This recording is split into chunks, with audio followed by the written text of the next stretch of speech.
In the heart of Rome, a colossal skeleton of stone rises against the skyline. It is an echo of a fallen empire, a silent witness to centuries of triumph and ruin. The Colosseum. Its very name conjures visions of roaring crowds, clashing steel, and the brutal theater of life and death.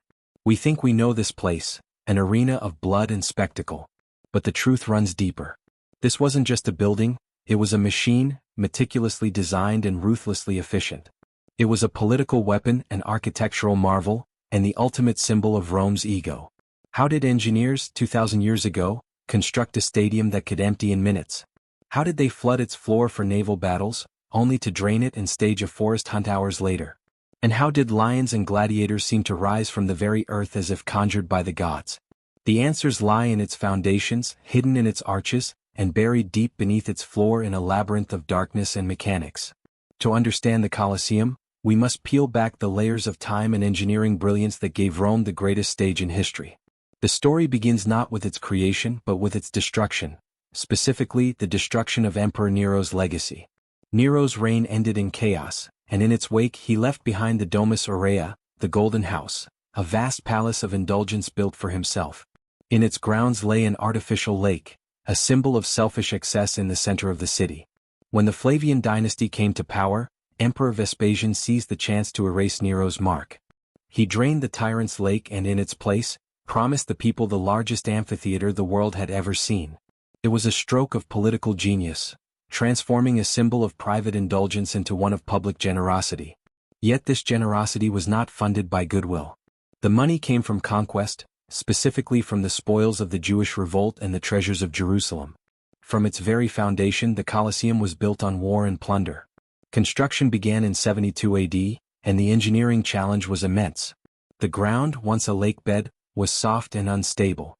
To support the enormous weight of stone, Roman engineers dug down over 30 feet and poured a 12-meter-thick ring of Roman concrete. This was opus caementitium, a marvel of engineering, lime, volcanic ash, and rubble mixed into a material stronger and more versatile than anything the ancient world had seen. Over 100,000 cubic meters of travertine stone were quarried from Tivoli to build the skeleton, bound not with mortar but with 300 tons of iron clamps. Even today the Colosseum's walls are scarred with the holes where those clamps were later looted in the Middle Ages. The exterior itself was propaganda in stone. 3 tiers of arches, each one crowned with a different order of Greek architecture. Doric at the base, Ionic above, and Corinthian at the top. The sequence wasn't mere decoration, it was a declaration that Rome had mastered and perfected the arts of Greece. Above them rose the Attic level, a solid wall that anchored the most ambitious feature of all. In a feat of efficiency unmatched for centuries, most of the Colosseum was completed in just 8 years. It stood as an unmistakable message. Rome was fast, Rome was strong, and Rome was eternal. A day at the Games was unlike anything else in the ancient world. The Colosseum was not an isolated building but the centerpiece of a vibrant entertainment district. Beside it stood the Ludus Magnus, the largest gladiatorial school, where fighters trained, lived, and waited for their turn in the arena. A hidden underground tunnel connected the school to the Colosseum, allowing gladiators to move unseen until their moment of truth. For the spectators, up to 80,000 of them, the experience began with a tessera, a small pottery shard inscribed with their section, row, and seat. Guided by their ticket, they flowed through one of 80 vomitoria, an ingenious system of entrances and staircases that allowed the massive crowd to find their seats in minutes. Modern stadiums still follow this principle of Roman design. Where you sat said everything about who you were. The emperor and the Vestal virgins sat in central boxes overlooking the action. Senators reclined in marble seats closest to the arena floor. Behind them, the equestrian class. Higher still, the common citizens of Rome, separated by wealth.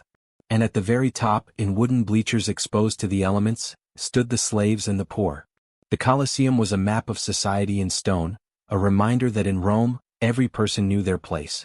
For the grand opening, Emperor Titus staged 100 days of games, and in those early years, the arena held its most extraordinary secret. Beneath the wooden floor lay a shallow basin that could be filled with water. With the opening of sluice gates, the arena transformed into a miniature sea, supplied by the Aqua Claudia aqueduct. Flat-bottomed ships crewed by prisoners staged naval battles for the crowd's delight. These Naumachii were the ultimate spectacle, Rome summoning the sea itself to demonstrate its mastery of nature. Yet naval battles were unwieldy, and soon Vespasian's son Domitian introduced something far more versatile.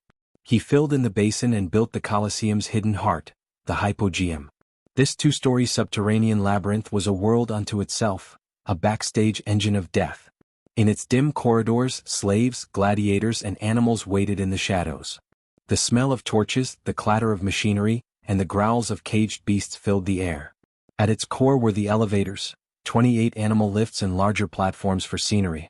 Powered by teams of men straining at giant capstans, these machines could raise lions, bears, or even entire stage sets through trapdoors in the arena floor. To the spectators above it was magic. One moment an empty stage. The next, a roaring lion charging into the sun. But even the greatest spectacle would falter if the audience was uncomfortable. Roman summers were merciless, and without shade, the Colosseum's stone could turn into an oven. The solution was the velarium, a colossal retractable awning that stretched across 2/3 of the seating area. Supported by 240 wooden masts and a web of ropes converging on a central ring, vast sheets of canvas sailcloth shaded tens of thousands of people. So complex was its operation that only sailors of the Roman Imperial Navy had the expertise to manage it. The velarium was not just comfort, it was proof that Roman ingenuity could even bend the sun. For nearly 4 centuries, the Colosseum echoed with cheers, screams, and the clash of steel. But time and history caught up with it. By the 5th century the games ceased. Christianity rose, the empire faltered, and the vast expense of spectacles became unsustainable. The Colosseum fell silent. Its afterlife was long and varied. Earthquakes scarred it. Popes plundered its stones to build St. Peter's Basilica and other monuments. It was a fortress, a quarry, a tenement, even a factory. The holes that pockmark its walls today are the scars of centuries of theft and reuse. Now the arena floor is gone, leaving the Hypogeum forever exposed, a ghostly reminder of the machines once hidden below. The seats are crumbling, the statues lost, yet its genius remains undeniable. The Colosseum is more than a ruin, it is Rome itself in miniature, pragmatic and brutal, ingenious and arrogant. It is the ultimate expression of a people who bent nature, water, stone, and sunlight to their will, all in the service of the greatest and deadliest show on earth. Yet despite its decay, the Colosseum continues to live in the imagination of the world. Tourists wander its corridors, standing where emperors once sat and where gladiators once fought for their lives. Every worn step, every scar in the stone, tells a story.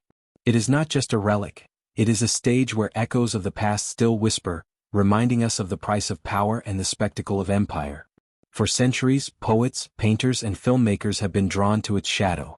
To some, it is a symbol of cruelty and excess. To others, it is a monument to human ingenuity and resilience.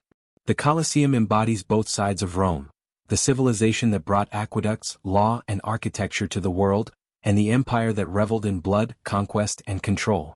And so, it endures as a paradox, ruined yet eternal, broken yet whole, silent yet speaking across the ages. Long after Rome's empire has vanished, its greatest amphitheater still commands awe.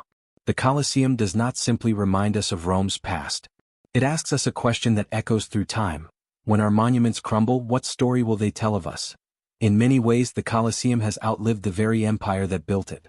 Empires rise and fall, rulers come and go, but the stone giant still stands, weathering centuries of war, plunder, and neglect. Its survival is proof that Rome's legacy was not just in its armies, but in its vision, the audacity to imagine and construct something meant to last forever. Perhaps that is why we are still drawn to it today. The Colosseum is not just a ruin of the ancient world, it is a mirror. In its shadow, we see both the brilliance and the brutality of humanity, the glory and the hubris of civilizations. And as long as it stands, it will remind us that greatness, however mighty, always carries a cost.